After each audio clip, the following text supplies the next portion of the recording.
Hola, buenas tardes. Ya tenemos aquí a César y Melones. Estábamos deseando ya recibirlo y conectar con él, que nos dé todo el conocimiento y toda la sabiduría sobre todo lo que él tiene para entregar, que es mucho. Yo no quiero perder mucho tiempo. Quiero que tú mismo te presentes, que tú mismo nos hables del tema de dragones, secretos templarios sobre los dioses. Esto es un título muy potente. Voy a cerrar mi cámara, César, voy a cerrar mi micro porque la conexión aquí es muy débil y entonces te dejo a ti ya que nos des el tiempo que tú quieras. Cuando tú quieras decir, chicos, me tengo que ir, nos despedimos. Nos vemos en un No, ratito. un placer, gracias. Bueno, un saludo y un cariño, un beso gigante para todos los que están ahí, que bueno, me has encantado profundamente de poder estar. Estuve mirando un poquito por Instagram, viendo los stands, cómo esa gente se hacía las terapias. La verdad que estuve disfrutando un ratito dentro de del tiempo que tuve y la verdad que, nada, el clima acompañó de una forma fantástica. La verdad que Casi está, demasiado está, está. calor. Sí, pero daba, bueno, acá que estamos con demasiado frío, imagínate, para lo que ustedes está Hemos estado sofocante poniendo para mí. aspersores que van regando los aspersores y nos vamos metiendo de vez en cuando a darnos una duchita fría y Ah, fenomenal. Ahí te no, cierro mi no, micro, te cierro aquí, mi cámara. no, no, no, sí, yo te escucho perfecto, no, no es necesario. No, pero es No, que no, a nosotros se nos va la señal un poco y entonces, ok, porque es ok, por Bluetooth del móvil, y entonces a ti se te pierde palabra y no queremos perder detalle. Te bien, escuchamos. bien, acá estamos un poco, nada, como decía, ¿no? Con ese frío, pero bueno, con mucho calor en el alma. Así que, bueno, básicamente, contarles un poquito.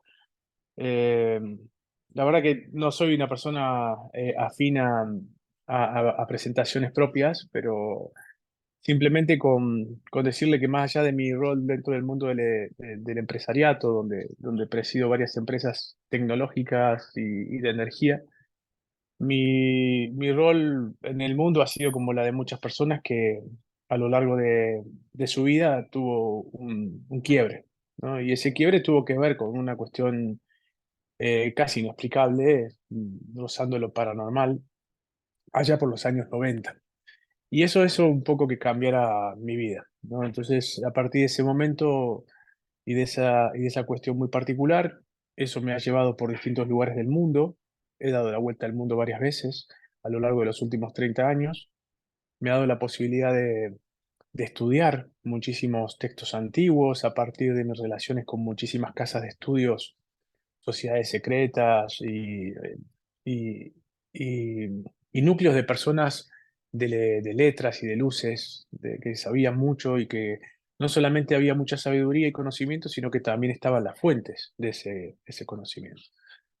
Entonces, en ese sentido, mi presentación tiene que ver con eso, ¿no? O sea, con el paso de estos últimos 30 años, no he sido un escritor prolífero porque no es lo mío, pero sí me ha encantado escribir un poco las anécdotas y lo que uno iba descubriendo a partir de esos maestros que me tocó en la vida coincidir. Y ya voy por el octavo libro.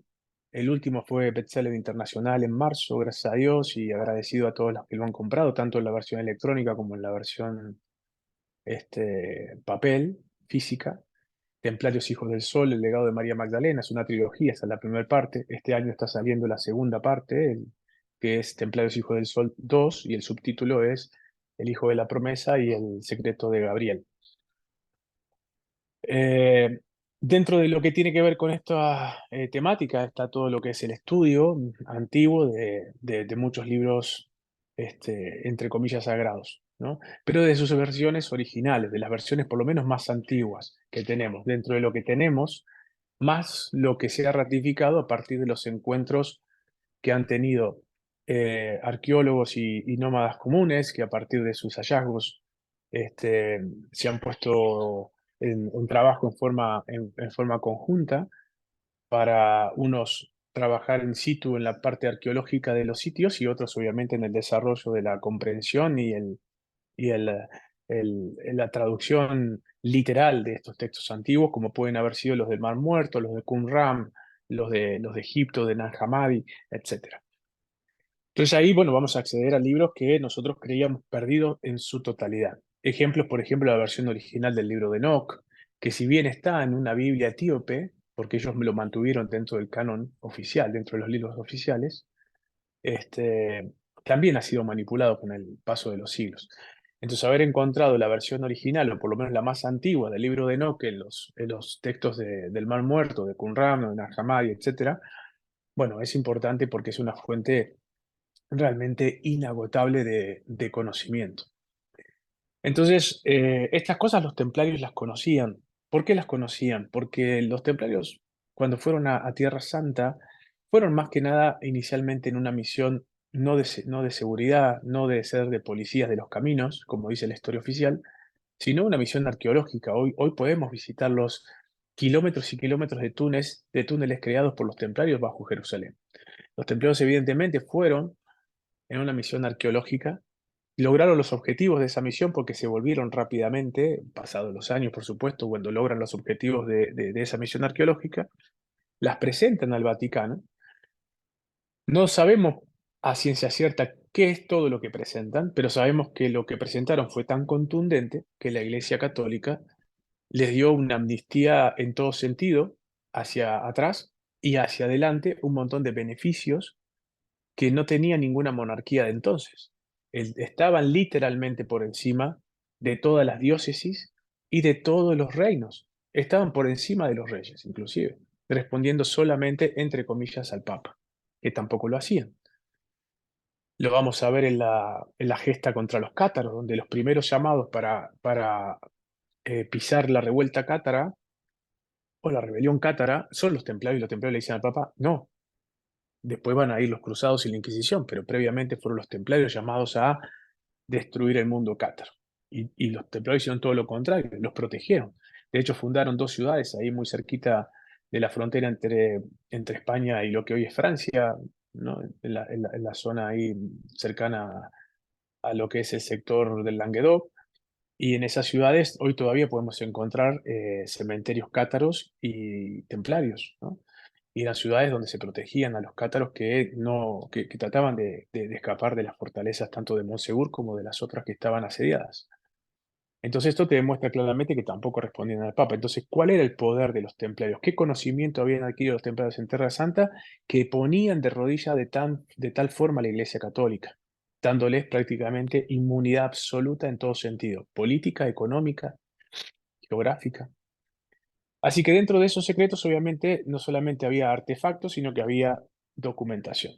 Y esa documentación, evidentemente, tenía que ver con los escritos originales, pero no originales de la época del cristianismo, sino anteriores a todo eso. Estamos hablando de textos de 3.000 a 4.000 años de antigüedad, ¿no? De lo que hoy nosotros llamamos el Antiguo Testamento. Recordemos que en el 600 antes de Cristo, el Antiguo Testamento va a sufrir lo mismo que el Nuevo Testamento a partir de los concilios de Nicea, de Trento, etcétera, donde empiezan un grupo de eruditos a decir, este son los válidos, este y este no son válidos, descartados fuera, porque lo que dice va en contra de los intereses de esas iglesias nacientes, de ese clero, de ese mundo, este, de los sacerdotes que estaban obviamente siempre por encima inclusive del propio rey, eran los verdaderos dueños de la política que llevaba adelante ese reino o ese pueblo. Dentro de ese marco de conocimiento, de esos libros, de esos textos, vamos a encontrar cosas maravillosas en el Génesis. Y decís, bueno, estas cosas tienen que ver con esos conocimientos templarios. Por ejemplo, algo que hoy está muy de moda, si la Tierra es plana o si la Tierra es esférica. Entonces, hoy no estamos poniendo en discusión si la Tierra es plana o si la Tierra es esférica. Estamos a poner en discusión la interpretación que hace, por ejemplo, Enoch de eso. Enoch lo que va a decir en estos textos antiguos encontrados en estos textos antiguos del Mar Muerto, de Nag Hammadi, etc., lo que nos va a describir básicamente es que él es llevado en una especie de nave que es sacado de la Tierra, que él puede ver la Tierra, puede ver los continentes, esto dice literalmente, o sea, está volando, ve los continentes, dice, ve continentes que desconoce, perfecto, y después dice que he llevado a conocer las ventanas de entrada de todas las cuestiones cosmológicas.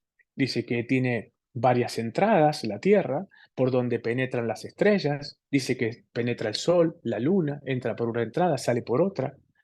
Describe casualmente cómo son las tempestades y los vientos, como todo lo que tiene que ver con la meteorología es manipulado, porque dependiendo por la entrada, que por la ventana que ingresa, se desata una u otra este, situación climatológica, y después describe algo que es extremadamente perturbador. Él dice que es llevado al límite de la Tierra.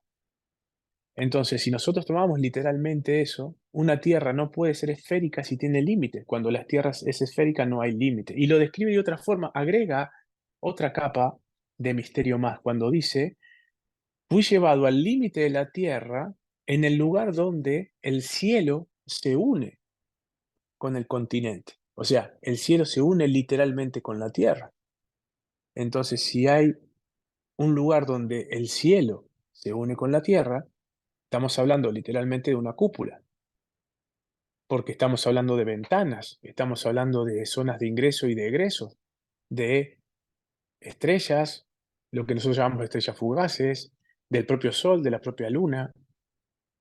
Entonces, esto no lo digo yo, estoy traduciendo o contándole literalmente la traducción del libro de Enoch de los textos de Nag Hammadi y de Qumran, que son los textos más antiguos que hoy tiene la humanidad para entender de qué van estos textos antiguos, sagrados, que nosotros hoy llamamos Antiguo Testamento y Nuevo Testamento. Siempre digo lo mismo, si uno cree en un libro, en este caso yo creo en la Biblia y creo en la historia que me cuenta la Biblia, perfecto, no hay ningún problema con eso. El problema es si vos crees en la última versión o crees en la primera. Vos siempre, si crees en un libro, en una Biblia, por ejemplo, vas a creer en la primera versión, no en la versión manipulada por los hombres a lo largo de la historia para acomodar una historia que convenza a una humanidad destinada a estar dormida, evidentemente, y manipulada perfectamente por un, un grupo de personas que son un porcentaje muy pequeño gobernando al resto a través de global. Una mentira global que termina siendo desmentida por estos hallazgos arqueológicos que empezaron allá por 1930, se extendieron más allá del 50-60, que son todos estos sitios arqueológicos donde los antiguos guardaron las versiones originales o copia de estas, pero que estamos hablando del siglo I y de varios siglos inclusive antes de Cristo. Entonces, vamos a ir rápidamente a lo que tiene que ver con el Génesis, ¿no? Donde hablábamos de los dragones y demás. En estos textos, en estos Génesis, nos vamos a encontrar con la particularidad de que cuando se describe a Dios creando la tierra y demás, no dice Dios, no dice yo, no dice Jehová, no dice este, eh, Yahvé, no, va a decir el Elohim, o va a decir Elohim en el día uno hace tal cosa, Elohim en el día 2 hace tal cosa, Elohim en el día 3 hace tal cosa. Elohim es una palabra plural, significa varios. Entonces, cuando se habla de Elohim, se puede interpretar como altísimos, como gobernantes, como administradores, como poderosos. Tiene varias formas de verlo. La palabra Elohim no tiene traducción, pero sí es plural. No hay una traducción exacta, por eso se combinan todas estas palabras. Pero dejémoslo básicamente en Elohim, ¿sí? Pero Elohim no es Dios, porque es plural. Entonces deberíamos, si tomamos a Elohim como plural, deberíamos tomarlo como dioses. Y en ese contexto, en ese sentido, este,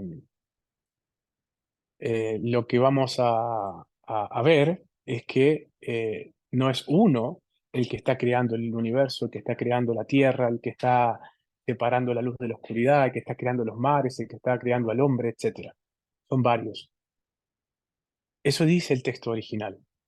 Entonces, cuando llegamos a esa interpretación, también vamos a ir a la parte donde Elohim, lo que nosotros en nuestra Biblia diría Dios, crea también al hombre. Pero previamente a eso va a crear los seres celestes, los ángeles, los arcángeles y demás. Y en ese lugar va a hablar de los dragones.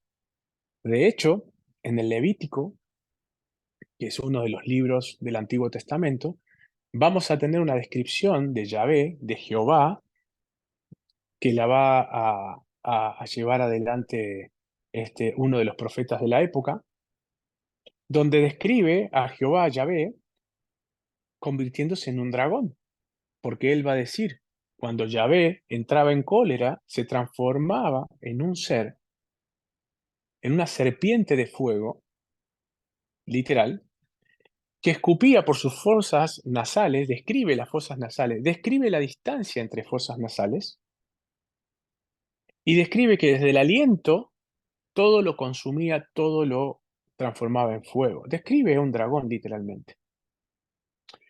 Entonces vemos que el tema de los dragones va a estar siempre presente, pero que con el tiempo todo lo que tenía que ver con algo positivo, el mundo religioso lo convierte en negativo. María Magdalena la prostituta, la manzana, la maldad por la cual la muerte entra al mundo de los hombres, eh, los cátaros, aquellos bárbaros infieles y seguidores de las ciencias ocultas y demás, los templarios, los sodomitas, bueno, todo lo que tenía un mensaje positivo, las religiones lo han convertido en algo negativo, porque hay que matar al mensajero primero, hay que desprestigiar al mensajero para poder matar el mensaje.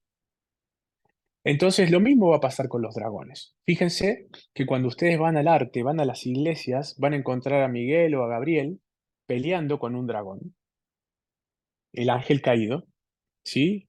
Clavándole una espada o una lanza a un dragón. Pero literalmente es un ángel peleando con un ángel caído de la gracia de Dios, pero ángel al fin. Entonces, si el otro es un dragón, Gabriel también, porque los dos son ángeles. Si el otro es un dragón y es ángel, ¿por qué Gabriel está personificado como un ser humano, mientras que el otro está personificado quizás en su estado natural, que es el de los dragones? Eso lo muestra a lo largo de la historia, la propia, el propio arte. Un arte aprobado por la iglesia, porque lo vamos a ver desde la iglesia o la ermita más humilde hasta las fastuosas salas del Vaticano. Entonces entendemos perfectamente que en la antigüedad no había un problema con decir que estos seres venidos del cielo tenían forma de dragón. De hecho, también vamos a encontrar una, eh, algo muy particular con la elección de los dragones, cuando también se detalla la guerra en los cielos. Y también vamos a entender que los ángeles a lo largo de todos los textos antiguos son de carne y hueso, no son bajo ningún punto de vista de cuerpos celestes o cuerpos sutiles o cuerpos este, de luz, son de carne y hueso. Podemos entonces ver dos cosas. O que para estar en este mundo necesitas un vehículo físico, seas de este mundo, de un mundo espiritual o de otro mundo que estás visitando este mundo, o o aquellos seres que nosotros vimos como ángeles o seres enviados de la divinidad o de la creación, no eran más que civilizaciones como nosotros, nada más que con un avance tecnológico que nos superaba en varios milenios. Literal, eso dicen los textos antiguos. Entonces, claro, todo el relato de las religiones, cualquiera fuera, se cae a pedazos. Por eso las religiones se unen en en un único mensaje que con sus tildes y con sus diferencias abogan sí o sí por un Dios creador que crea absolutamente todo y que las religiones son evidentemente sus tutores en la tierra, dándoles el poder absoluto de la representatividad de ese supuesto creador. Cuando vos demostrás que eso no es así y que aquellos seres que nosotros confundimos con ángeles celestiales no eran más que civilizaciones que nos visitaban o que convivían con nosotros porque necesitaban un cuerpo físico, la tarea de la iglesia, cualquiera fuera, se cae a pedazos. El sacerdocio se queda sin necesidad de existir. Entonces ahí entendemos todo. Básicamente, lo más importante de ello lo vamos a entender cuando vemos lo que pasa hoy en el mundo y cómo la simbología es tan importante. Por eso, castigar la imagen del dragón, pues claro, que viene de la mano con todo lo que hay que castigar, que va en contra de las ideologías que gobiernan el mundo. Esas élites que todos conocemos, sionistas, que están ahí para seguir, evidentemente, representando su linaje, que es el linaje de esos que nosotros creíamos que eran celestes y de celestes no tenían nada. Hablando de ideologías, hoy el mundo está atravesando una situación muy compleja con todo lo que tenga que ver con este sionismo, ¿no? Y los símbolos de los pactos tienen mucho que ver. Yo decía hace poquito que los seres eran de carne y hueso. Lo vamos a ver a lo largo de estos seres angelicales, estos ángeles eran de carne y hueso. Inclusive aquel identificado con Dios, Yahvé, Jehová, también es de carne y hueso.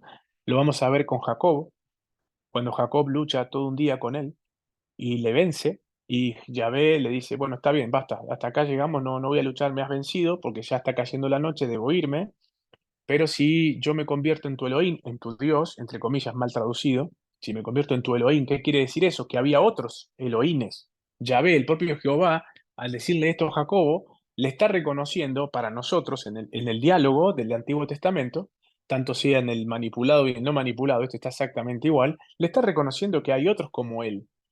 Porque si vos me aceptás a mí como tu Elohim, mal traducido Dios o Señor, yo te colmaré de bendiciones, y abundancia, seguridad, y haré de tu descendencia una playa completa, haciendo alusión al grano de arena en el mar. Entonces él le dice, bueno, si todo esto pasa, bueno, serás mi Elohim, serás mi Dios. Evidentemente pasa un tiempo y esto pasa, él puede llegar a su casa seguro, la casa de él comienza a ver abundancia, su padre prospera, bla, bla, bla, bla. Entonces se aparece de vuelta Yahvé y le dice, hagamos el pacto. Y cuando hacen el pacto, él le dice, bueno, está bien, te acepto como mi Elohim, como entre comillas mi Dios. Y a partir de ese momento él le dice, bueno, de ahora en más será llamado Israel. Ahí nace lo que van a conocerse con lo que hoy se conoce, las 12 tribus de Israel, ¿eh? De donde comenzará un genocidio a lo largo de la historia impresionante, donde todos los descendientes de Jacob van a ir a matar al punto de desaparecerlos étnicamente a todos sus hermanos y primos hermanos, que serían los otros hijos de Abraham. Y esto es una lucha que dura hasta hoy en día, por eso decimos. Pero lo que la gente desconoce, por ejemplo, el tema de la simbología, siempre estamos hablando de los Illuminati, estamos hablando de los masones, estamos hablando de esto, de lo otro, de los satánicos, del triángulo, del ojo que todo lo ve. Las simbologías están por todos lados, de la estrella, el pentagrama, de la cruz del propio cristianismo o de la estrella de David, etcétera. Y eso es todo para confundir. Fíjense que hay algo que no habla nadie, nadie, no lo vas a ver en ningún lado. Pero hay un símbolo del pacto de este Yahvé que no es Dios, no es el Dios de Jesús como nos hizo creer la Iglesia Católica. De hecho, siempre lo cuento, en el 2008, el Papa de entonces, que no me acuerdo si era Juan Pablo II o ya estaba Ratzinger, emite una nota, lo pueden buscar, yo lo tengo por ahí, después se los puedo pasar, emite una nota oficial del Vaticano, el Papa diciéndole a todas sus diócesis en el mundo que no nombren más la palabra Jehová o Yahvé porque nada tiene que ver con el cristianismo, que la palabra Yahvé o Jehová poco tiene de cristiano o nada, que emitan hablar de Jehová o de Yahvé en las misas católicas, firmado por el Papa. Búsquenlo, 2008, ¿sí? Carta del papado a la recomendación de que en las misas de la Iglesia Católica no se hable más de la palabra Yahvé o Jehová por no ser cristiana o no tener nada que ver con el clero cristiano.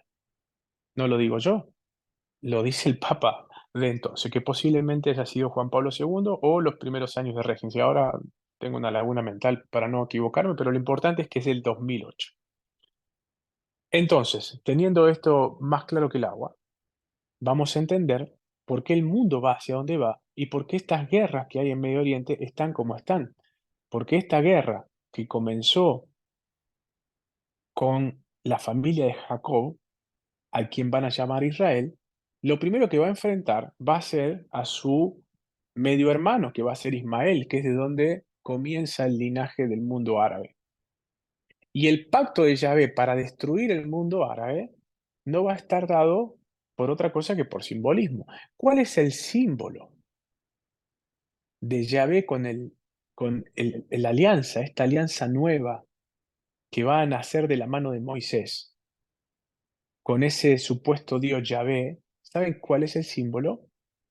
O sea, básicamente, si lo ponemos en términos cristianos, Yahvé es Satanás, Jehová es Satanás, Jehová es el anticristo. Lo dijo Jesús. Jesús cuando entró al templo de los latigazos y salen los dos sumos sacerdotes, Caifás y Anás, y los enfrenta ahí cuando empieza a tirar todas las mesas de los mercaderes y le dice, ustedes, adoradores de demonios, adoradores de serpientes, que tienen al mismísimo diablo por Dios. Lo dice Jesús, está en la Biblia que tiene en su casa. Y le señala a ellos adentro, ¿qué hay adentro del templo? El Santo Santorum. ¿Qué había dentro del Santo Santorum? El Arca de la Alianza. ¿Qué había dentro del Arca de la Alianza? Los 10 mandamientos, la vara de Aarón, el maná del desierto, lo más sagrado para el mundo judío. Entonces le dice claramente, ustedes, no nosotros, ustedes, o sea, los judíos, ¿no? Recuerden que los judíos era una secta preponderante en Judea que había nacido solamente hacía 50 años antes de Cristo. No estamos hablando del mundo hebreo, no estamos hablando de los israelitas, estamos hablando de los judíos, aquellos que vivían en Judea, descendientes de Jacob. Ustedes, adoradores de serpientes que tienen al mismísimo diablo por Dios, le dice Jesús. Esos dos mismos son los causantes de que Jesús termine en la cruz, Caifás y Anás. Entonces, el pacto con ese Dios, que es el Satán, y entendiendo que Satán es un adjetivo, no existe un ángel caído llamado Satanás, no existe, no está en la Biblia, no está en ningún texto, no existe. Lo mismo que Lucifer no aparece en ningún lado. Esos son todos inventos de las religiones y no. Si usted agarra la Biblia en su casa va a ver que no existe, no va a encontrar la palabra ni Satanás ni Lucifer jamás porque no existe. Lo mismo que pecado. El pecado es un término que lo introduce Pablo.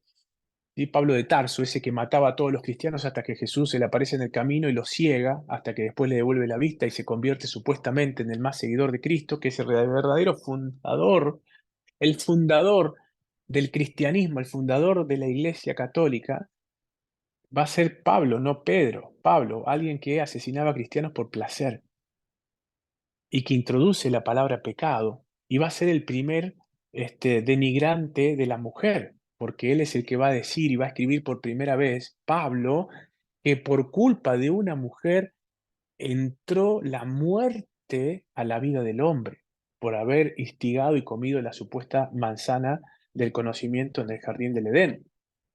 Entonces, el padre de la iglesia era un misógino. Fue el primero que le echó la culpa de todo lo que le pasaba al hombre y a la humanidad a una mujer. Ese es el padre de la iglesia, que era un judío recalcitrante, que también era parte de ese mundo del Sanedrín que llevó a Jesús a la cruz. Entonces esa gente no representaba en lo más mínimo al Dios de Jesús. ¿Por qué? Porque cuando Jesús está con Pilatos, le dice Pilatos, ¿eres rey? O sea, de esta gente, es tu pueblo. Y Jesús le dice, no, no, no, mi reino no es de este mundo. Si mi reino fuera de este mundo, los que están conmigo pelearían por mí. O sea, Jesús no se hizo cargo del mundo judío, en lo absoluto. Entonces, Jesús vino a hablarnos y a contarnos que estábamos presos de una realidad que no era la verdad, que el que parecía ser el Dios del universo era solamente Dios de este mundo, no del universo. Era uno de los tantos potestades que había en este mundo, que incluso el propio Yahvé lo reconoce cuando le dice a Jacobo, si me tomás a mí como tu Elohim, o sea, no a los otros, y abandonás a los otros, también lo dice claro, él reconoce que hay otros como él, yo te doy esto, esto, esto y esto, cosas que inclusive no le ha cumplido nunca, porque hasta el día de la fecha Israel está en guerra por un pedacito de tierra que un Dios todopoderoso todavía no le pudo asegurar, 3000 años después. Entonces, ¿qué quiero decir con esto? Simbología. Volvemos de vuelta.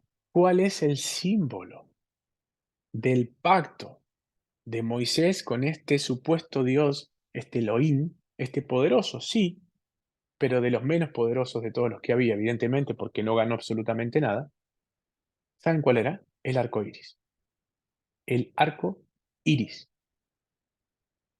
Y si hoy hay un sector político y económico que defiende todas estas nuevas tendencias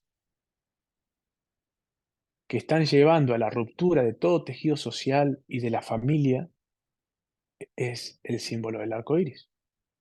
Y no digo que las personas que se identifican con el símbolo del arco iris son personas malas, nefastas, ni eso, no, todo lo contrario. Tengo un montonazo de amigos y nada más lejos de mi intención. Hablo de simbologías. Porque si ese colectivo hubiese tomado como elemento de identificación la osa mayor o la estrella polar, nadie estaría hablando de eso. Pero cuando estos mismos que gobiernan el mundo empiezan a ponerle etiquetas a los grupos o a la gente, saben qué etiqueta le ponen y por qué, como para tenerlo en cuenta, ¿no? Yo no los quiero aburrir más, simplemente quiero agradecerles profundamente, profundamente a los organizadores por tenerme en cuenta. Ojalá que la próxima pueda ser y tenga la posibilidad de que me inviten y que pueda ser en forma presencial para no solamente poder contarles estas cosas, sino poder llevarles a ustedes los elementos, las fuentes, poder ir con los textos antiguos, que tomaremos los recaudos de seguridad y demás, pero como lo hicimos acá en Capilla del Monte en Argentina hace un par de semanas, poder contar con textos antiguos que tienen 1500 años, 700 años, 800 años, donde está escrito ahí como hacíamos pasar a la gente para que leyera, para que no hubiera la más mínima posibilidad de manipulación, que leyera textual y poder leer cosas tan importantes que figuran ahí, por ejemplo, donde en el Génesis básicamente identifica claramente ese Elohim en el Edén cuando habla con Adán y le presenta a Eva y le dice, ella ahora es tu compañera, porque acá comienza la institucionalidad del matrimonio. Entonces, si en el Génesis tenemos que compañera es la institucionalización del matrimonio, cuando leemos Felipe y dice que María Magdalena, ¿por qué te enojas, Pedro, si Jesús la quiere más que a nosotros, si es su compañera? Entonces estamos diciendo que Felipe le está diciendo en nuestras palabras de hoy en día, en nuestro contexto, Pedro, ¿por qué te enojas? Que Jesús quiera más a María Magdalena si es su esposa, es algo natural, ¿no?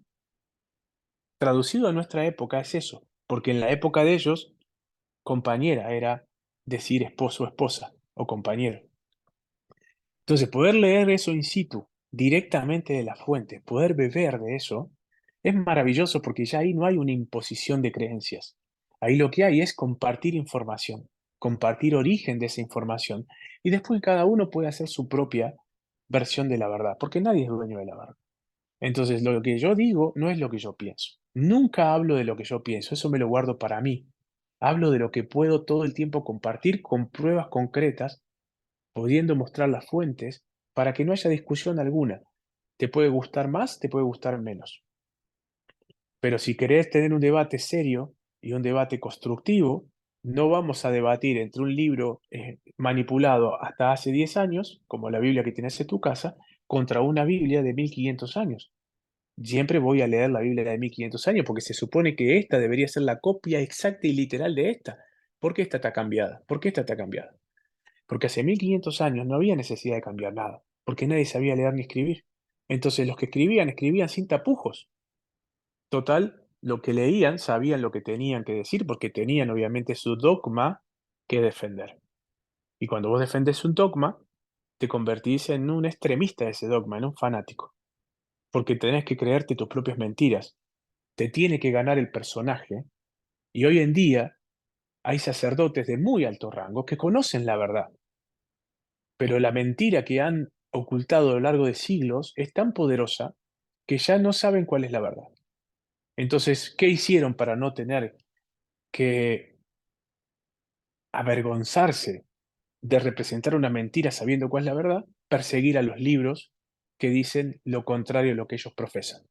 Por eso vamos a encontrar el Index Prohibitirum o Prohibitarum, ¿no? Del latín. Sé que está mal pronunciado, ya ante las críticas ya pido las disculpas, pero suena más o menos así. Básicamente en español significa la lista de los libros prohibidos.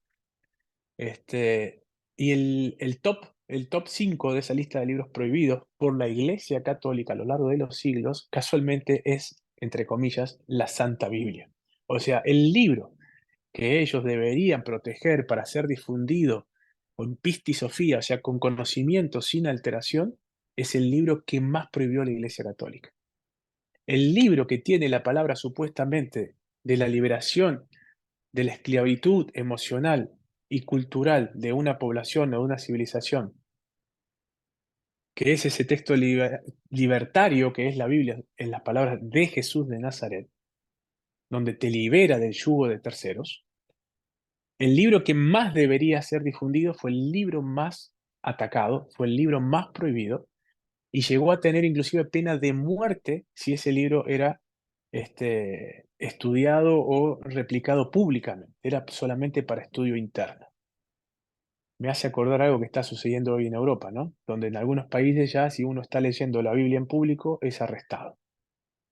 Entonces, la historia es cíclica, todo se repite, siempre todo se repite. Y yo les puedo asegurar a todos los europeos, que seguramente van a ser los primeros que van a ver estos cambios en carne propia, que estamos al borde de volver a repetir la Edad Media. Culturalmente hablando, estamos al borde de entrar en una nueva Edad Media y el primero que lo va a sufrir sin duda va a ser Europa. Siempre es Europa. Entonces hay que estar atento para defender los valores occidentales. Pero los valores occidentales no es que son mejores que los orientales. No es que son mejores que los de Medio Oriente, ni son mejores que los de África, ni los de América.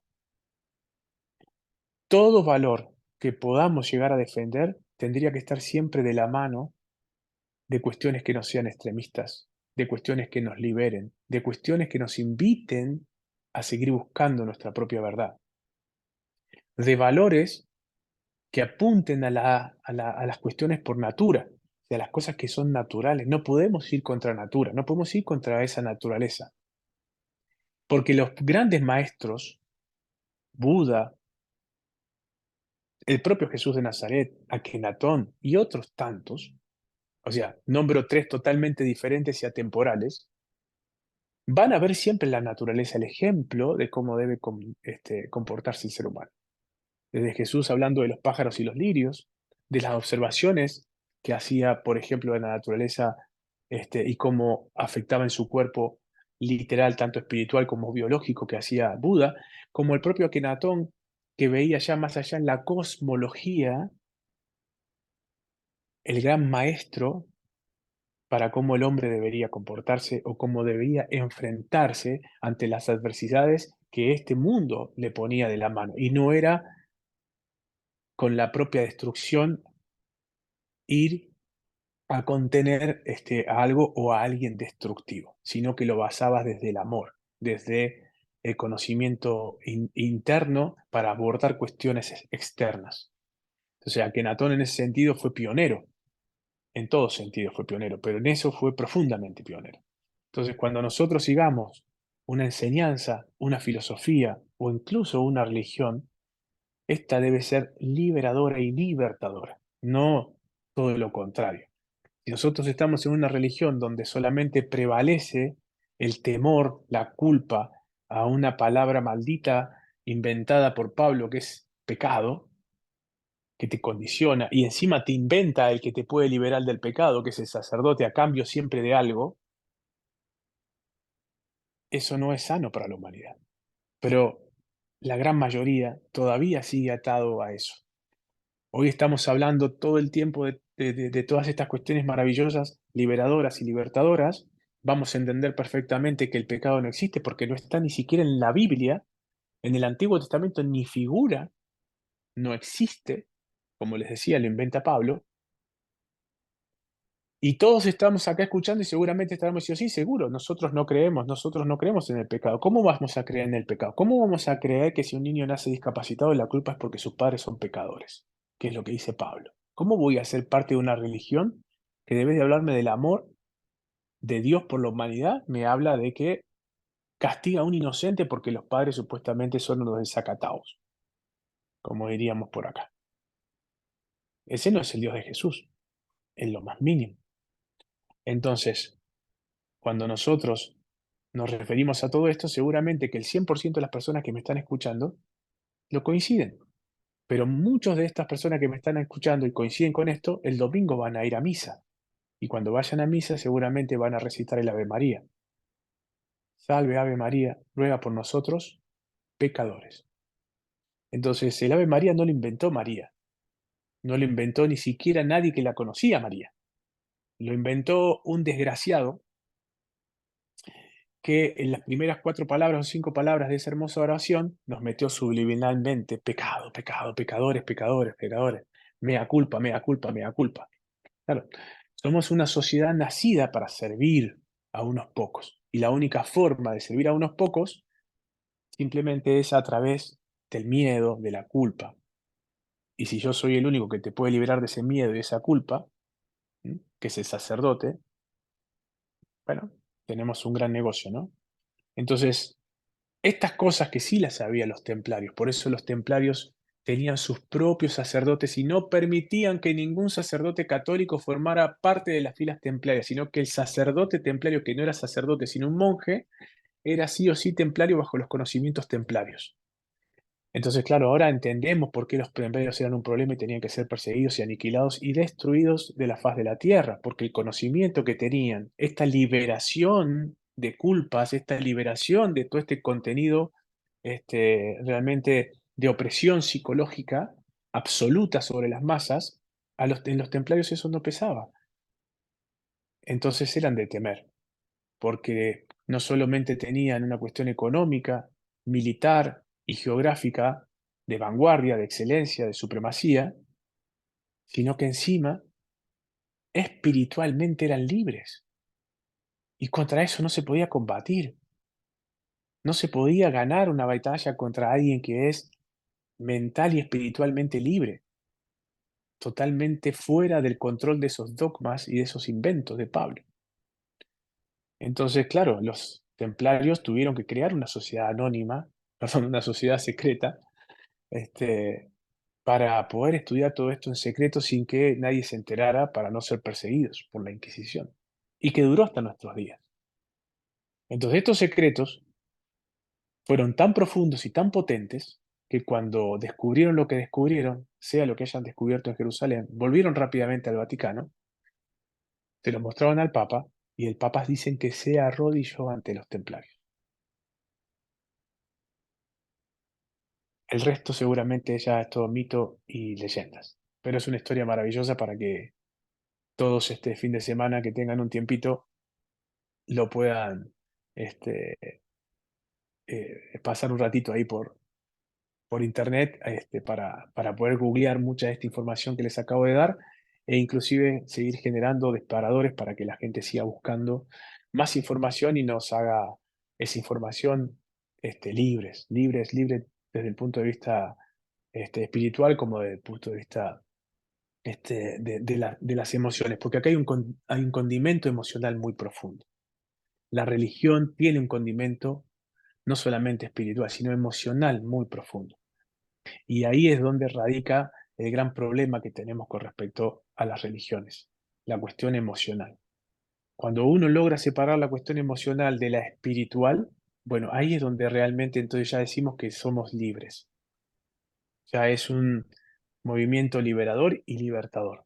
Nos liberamos y nos libramos de cualquier carga emocional. Entonces ahí sí podemos tener el discernimiento correcto para poder entender un texto antiguo que nos está hablando supuestamente de Dios, y lo reitero en todas las charlas, la Biblia no es un libro en absoluto que hable de Dios, en absoluto. El Antiguo Testamento será un libro que va a hablar de un pueblo elegido por un ser que no es de este mundo y que nada tiene que ver con Dios. Y el Nuevo Testamento tampoco habla de Dios. Habla de la historia de un hombre que nos quiso acercar a la esencia de un ser creador que era todo lo contrario al del Antiguo Testamento. Y ahí es donde sí yo me sumo, sin una etiqueta que me diga si soy cristiano, judío, musulmán, ateo, protestante, evangélico. No importa. El mensaje siempre será importante. Cuando nosotros tenemos que elevar al mensajero es porque el mensaje es pobre. Cuando el mensajero tiene que ser todo el tiempo referenciado es porque el mensaje es pobre.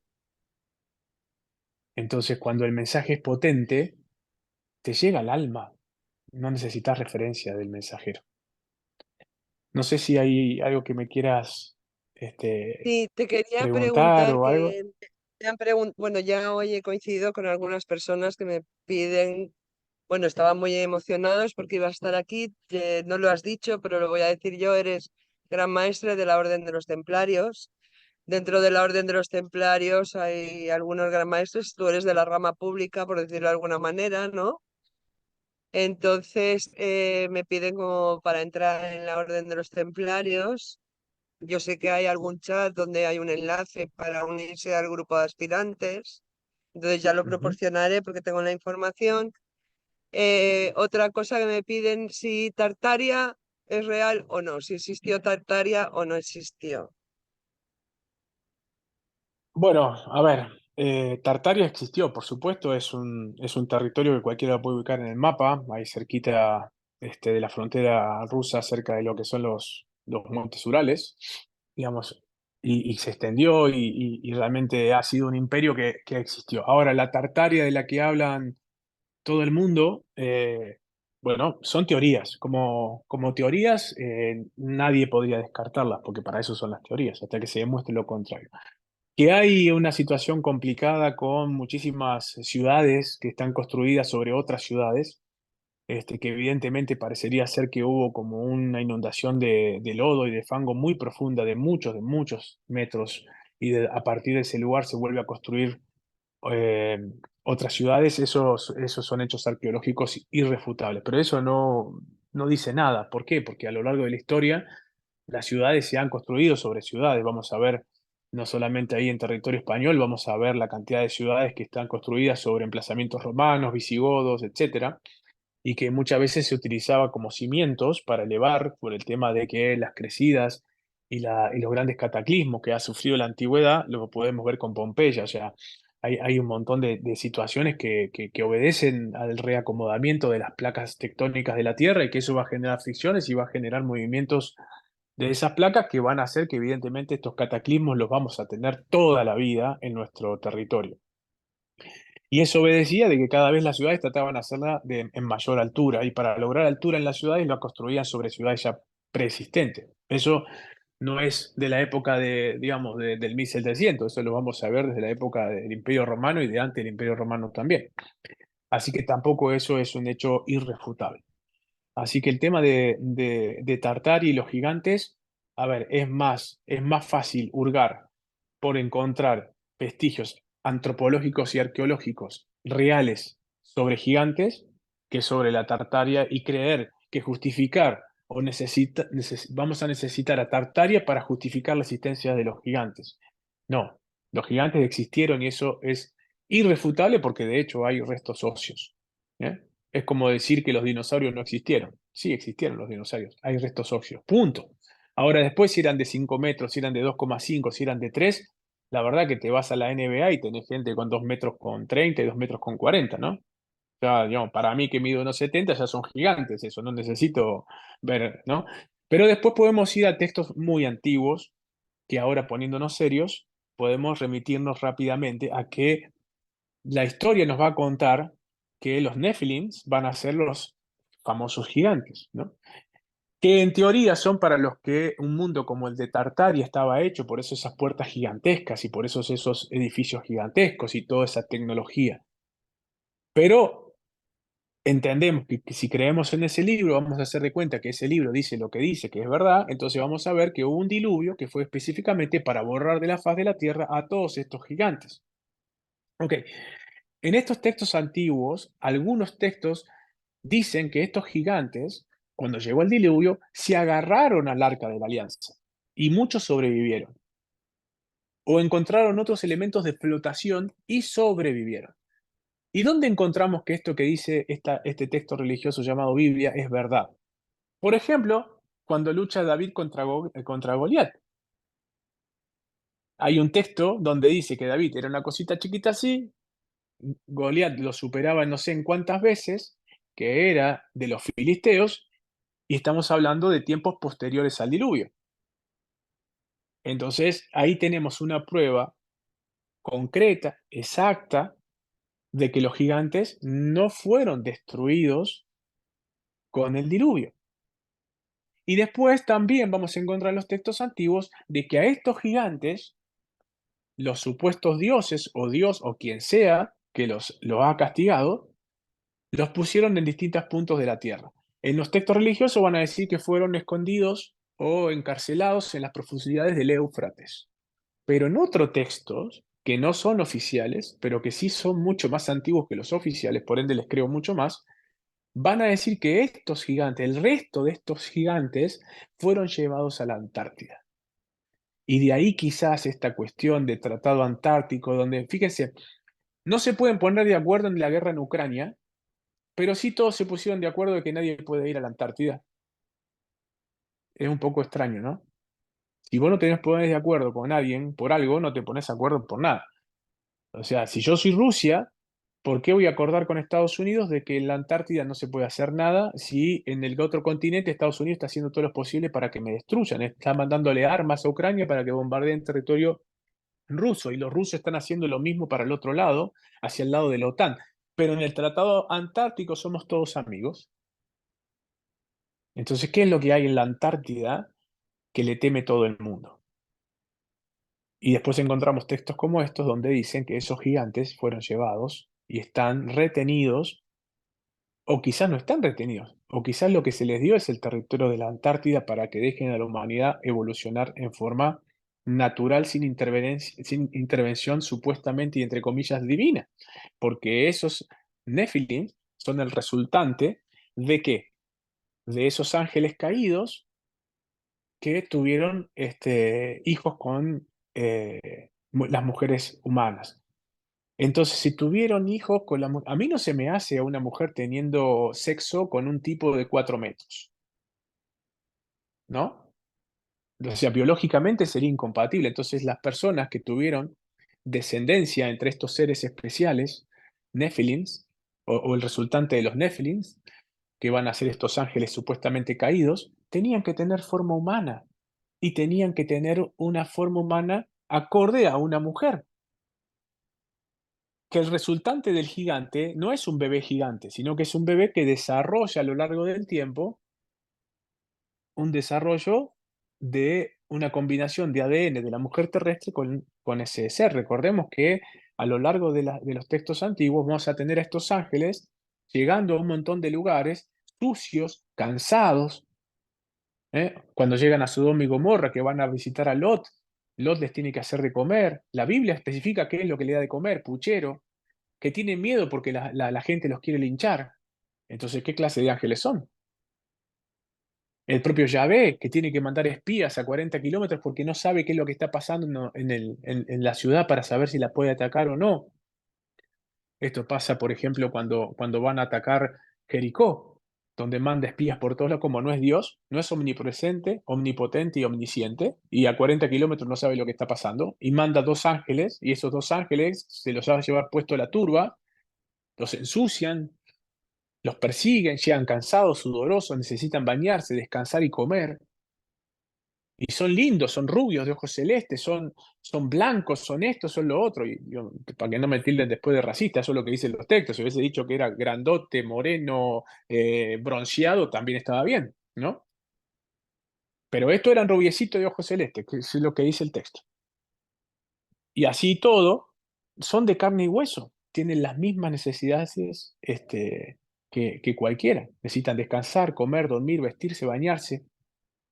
Entonces ahí me cierra un poco más que estos seres, de un aspecto distinto, entren a seducir a las mujeres. Y evidentemente hay otra cosa que nunca se habla, las mujeres también hacían cosas para seducir a estos ángeles.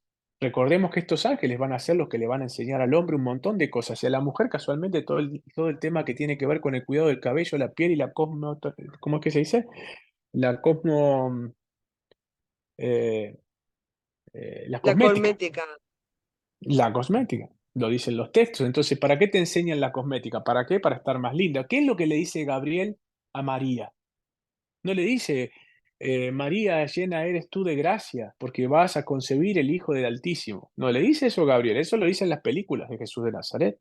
Gabriel, cuando se presenta a María, el texto literal de traducción es, hola linda, qué linda que estás, alégrate, porque como sos linda, has sido elegida para tener este nacimiento. Ahí cambia toda la cosa, ¿no? Entonces estos ángeles venían y les atraían las mujeres bellas y las lindas. Entonces Gabriel ya no es que el Todopoderoso elige a María para que... No, no, Gabriel elige la que le gustó porque es la que va a tener la inseminación artificial de donde van a ser tanto Juan el Bautista con la prima de María, con María. Lo dice textual la Biblia. Pero ¿cuál Biblia? La más antigua. La nueva no. Bendita tú eres de gracia, porque vas a concebir inmaculada. ¿Mm? Entonces cambia, cambia. Poder tener acceso a los textos antiguos, no te va a cambiar la vida. No te va a dar el dinero para pagar la Visa y la Mastercard a fin de mes.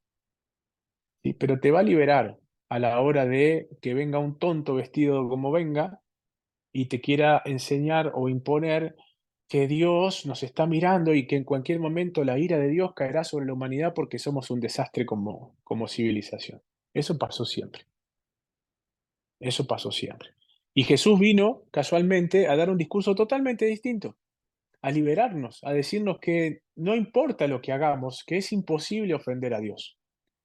Porque somos como niños, es como si tu hijo de 3 años haga lo que haga y vos te vayas a ofender y lo vayas a maldecir y quitarle el apellido porque el niño en su niñez, en su insolencia, producto de esa niñez, su desenfado, su falta de conocer límites, porque es un niño y a eso vino, vos vayas a desheredarlo, quitarle el apellido y decirle, darle una paliza que lo mataste.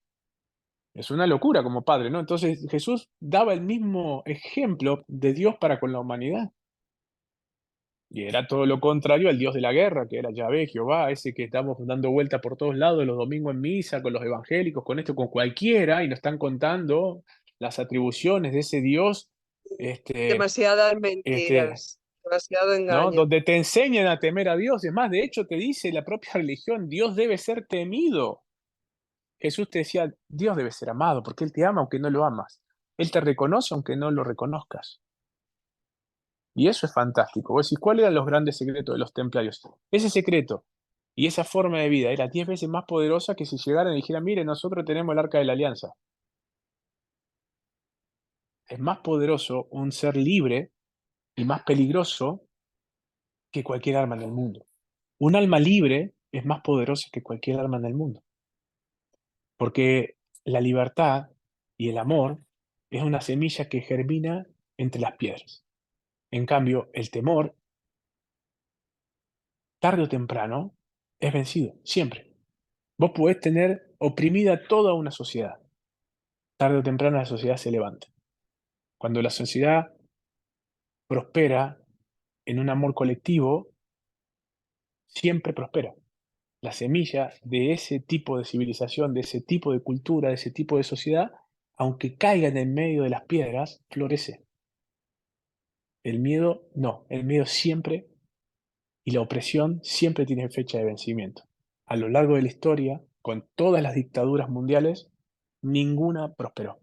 Sin embargo, la semilla que ponen ciertos profetas a lo largo de nuestra historia o mensajes de personas elegidas para enviar un mensaje siempre que esté basado en el amor, prospera y sus figuras prosperan. Ejemplo, María Magdalena, que la trataron de todo. La trataron de cancelar, anular, eh, y sin embargo, hoy María Magdalena sigue siendo símbolo de lucha, por aquello que amamos.